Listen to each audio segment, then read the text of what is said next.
హరి ఓం. శ్రీ గురుభ్యో నమః. శ్రీ మహాగణాధిపతయే నమః. శ్రీ శివమహాపురాణము. శివాయ గురవే నమః. శివపురాణ మహాత్మ్యము. శౌనకాదుల కోరికపై సూతుడు శివపురాణమును ప్రవచించుట. చాలా కాలానికి పూర్వం శౌనకాది మహర్షులందరూ కలిసి భరతఖండంలోని పుణ్యక్షేత్రాలన్నింటా అగ్రస్థానం వహించిన ప్రయాగ క్షేత్రంలోని గంగా యమునా సంగమం వద్ద మహాసత్రాన్ని ఆరంభించారు. అద్వితీయంగానూ అఖండంగానూ సాగుతున్న ఆ యజ్ఞదర్శన కాంక్షులే ఎందరో యోగులు, ఋషులు, మునులు, తాపసులు తరలివచ్చారు. వారితో బాటే వేంచేశారు సూతుడు. సూతుడు రోమహర్షుని కుమారుడు. వేదాలను విభజించి 18 పురాణాలను ప్రవచించి పంచమవేదమనదగిన మహాభారతేతిహాసాన్ని ప్రజలకు అందించిన శ్రీ వేదవ్యాసుల వారి యొక్క ప్రియతమ శిష్యుడు. యోగిజన శిరోరత్నమైన శ్రీ సుఖయోగీంద్రులతో కలిసి వ్యాసుల వారి వద్ద పురాణ రహస్యాలన్నింటినీ తెలుసుకున్నవాడు అయినటువంటి సూతుడు అక్కడికి వేంచేశారు. ధర్మాలు, శాస్త్రాలు, వేదాలు, వాదాలు అన్నీ క్షుణ్ణంగా నేర్చుకున్నాడు. ఆయనకు తెలియనిదంటూ ఏమీ ఉండేది కాదు.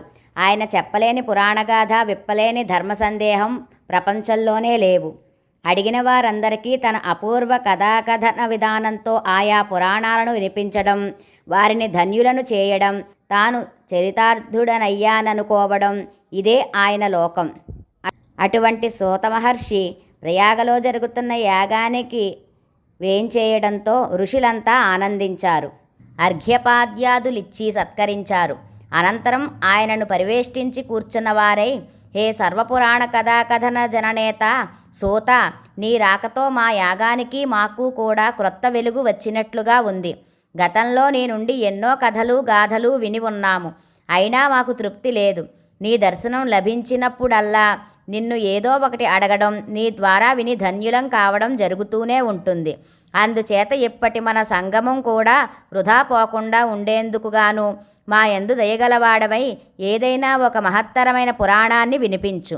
మీదు మిక్కిలి కలిప్రభావమగ్నులు, పాపకార్యాచరణలగ్నులు అయిన మానవుల సర్వయాతనలను భగ్నం చేసేది, పుణ్యాన్ని ప్రసాదించేది, మాకు తృప్తిని కలిగించేది అయిన సద్విషయాన్ని వినిపించమని కోరారు. అప్పుడు సూతుడు ఈ విధంగా చెప్పనారంభించారు.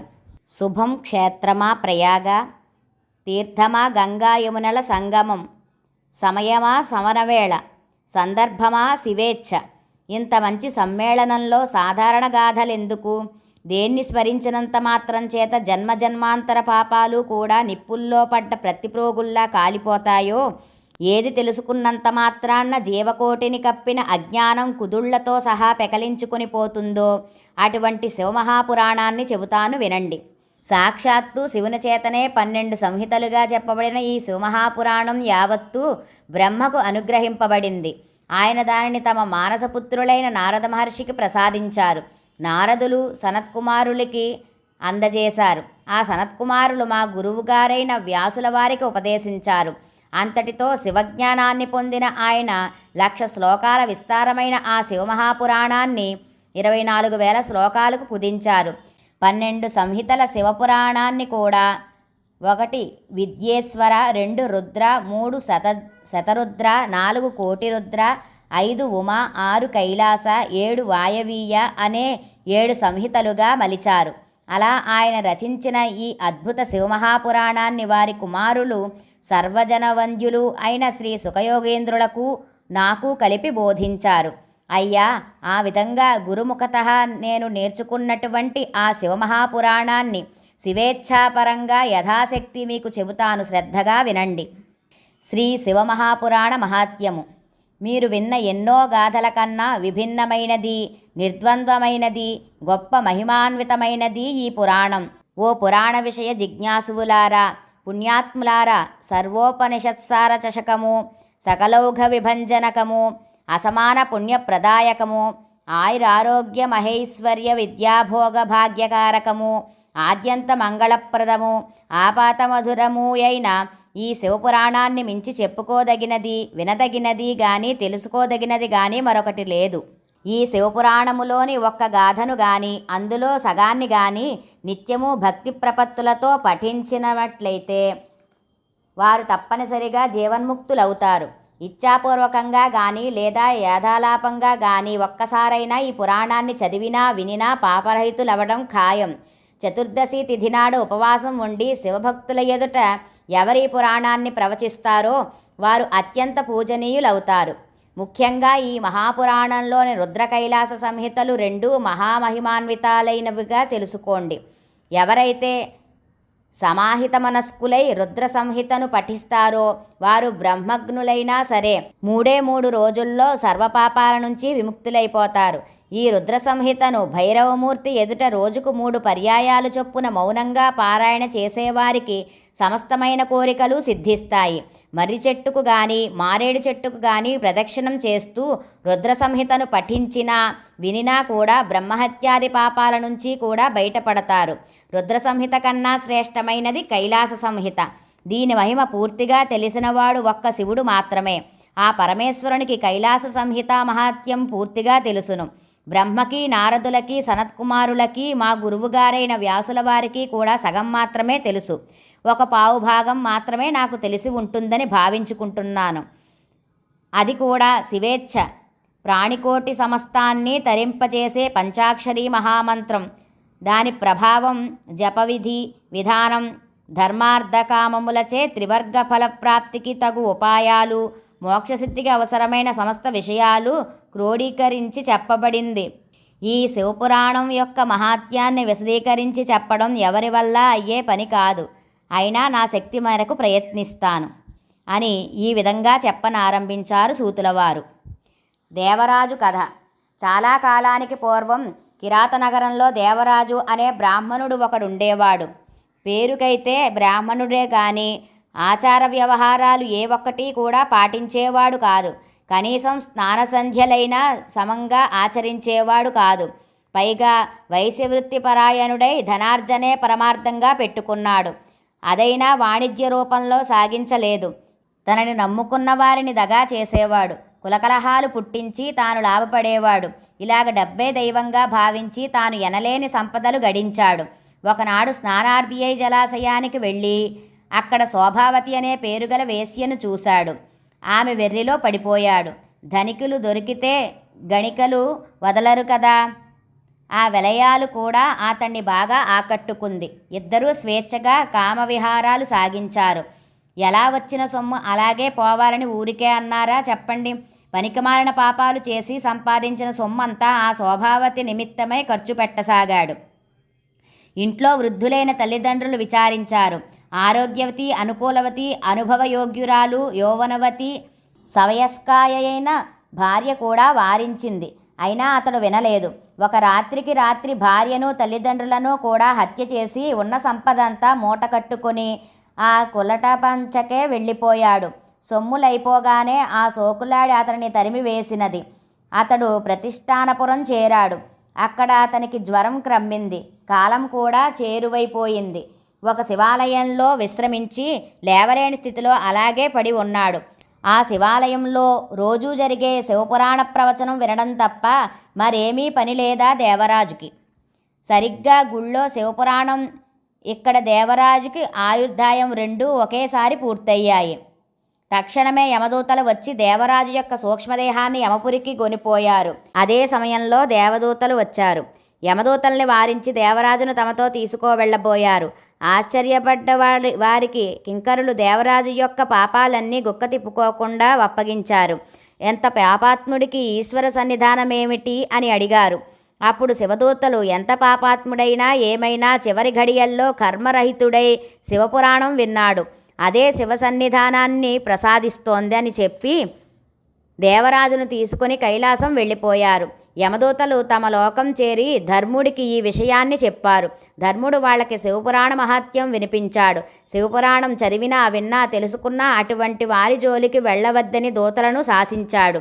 ఓ మహాత్ములారా, ఈ శివపురాణాన్ని విన్నా చదివినా అటువంటి మహత్తు కలుగుతుంది. ఉదాహరణకు మరో కథ కూడా చెబుతాను వినండి. చంచులోపాఖ్యానము. బాష్కలం అనే ఊరుండేది. ఆ ఊర్లో బిందుగుడు అనే బ్రాహ్మణుడున్నాడు. వాడు పరమ నీచుడు. వాడొక్కడే కాదు, ఆ ఊరి తరహాయే అలా ఉండేది. అందరికంటే అఖండమైన పాపాత్ములు వాళ్ళు. వాళ్ళందరిలోకి ముందుండేవాడు ఈ బిందుగుడు.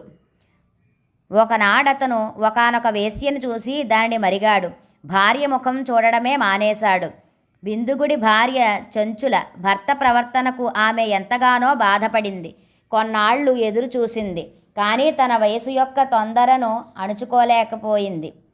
తాను కూడా పురుష సాంగత్యంలో పడిపోయింది. భార్య జారినిగా మారిన సంగతి బిందుగుడికి తెలిసింది. తక్షణమే ఇంటికి వచ్చి భార్యను కొట్టాడు. ఆమె ఏడుస్తూనే తన బాధను చెప్పింది. నువ్వు సుఖపెడతావని నిన్ను కట్టుకున్నాను. రోగమో రుష్టో అయితే నా కర్మ అనుకునేదాన్ని.